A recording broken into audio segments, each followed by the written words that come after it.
Carretera i dron. Continuem descobrint l'Alt Àneu.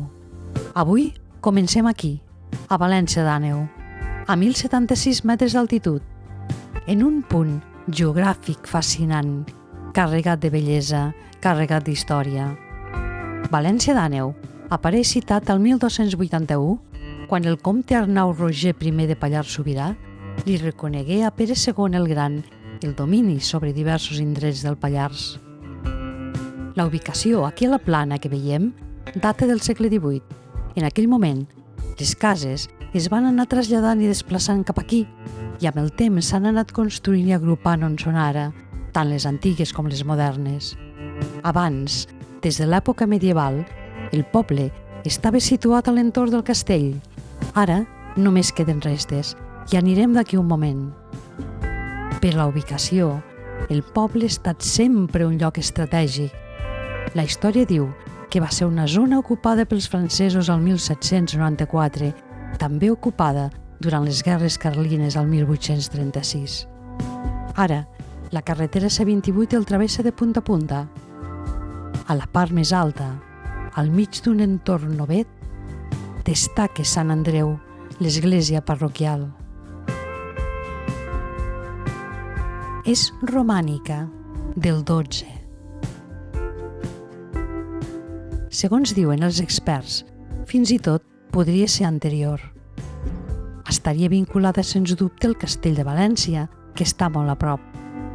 Entre el 1782 i el 1788 està documentat que s'hi van fer importants reformes, s'hi van incorporar capelles i s'hi van fer altres innovacions. Diuen que arquitectònicament és molt important. Dic que ara queda poc de com era inicialment, però és realment bonica. En aquest marc, voltada de mates i arbustos i en un entorn preciós. És realment una postal. Està molt cuidada i conservada i el més important encara és que mostra l'empremta de la història i del passat viscut. Un passat que fa que recordi i conservi. És una postal evocadora i permanent de la riquesa patrimonial històrica d'aquest enclavament estratègic, ara recuperat en construccions noves i modernes, però per tot arreu la pedra i les parets de pedra, les taulades de pissarra, mantenen l'essència. Anem pujant.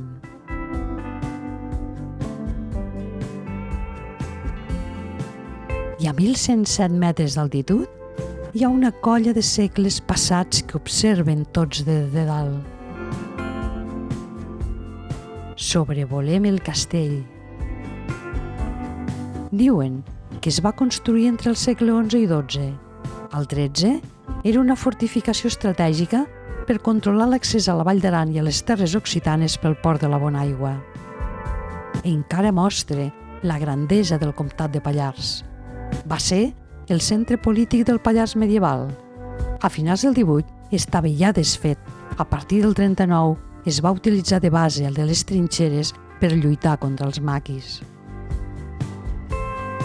Anem marxant, tornant a la plana, a la València d'Àneu actual.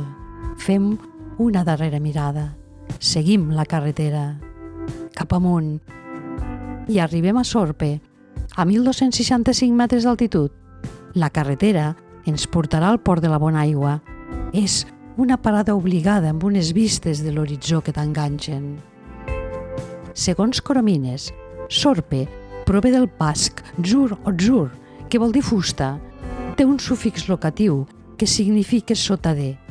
Sorpe voldria dir sota la fusta, sota el bosc, fent referència als immensos boscos que té a les vores, com el del Jardar, joia del seu patrimoni natural.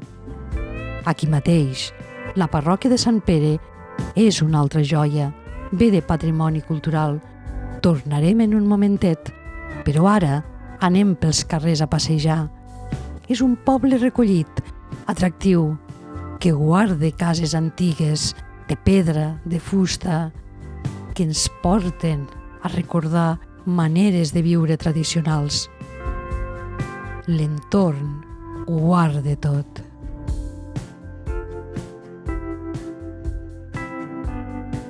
Sorpe combina també l'antic amb lo modern, amb lo reconstruït.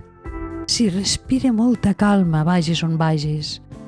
És una delícia anar recorrent els voltants i els carrers, admirant sobretot lo tradicional que encara es viu, en un entorn rodejat de muntanyes impressionants.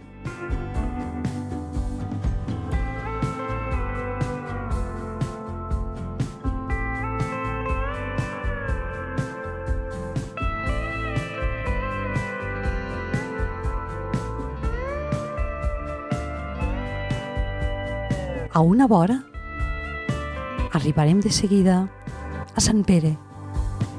És romànica del segle XII. Destaca el campanar de planta quadrada. És molt, molt bonica, molt cuidada, com tot el poble.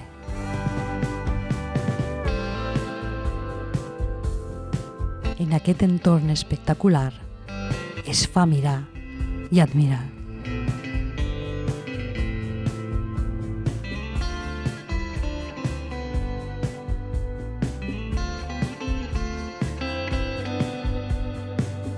Anem marxant.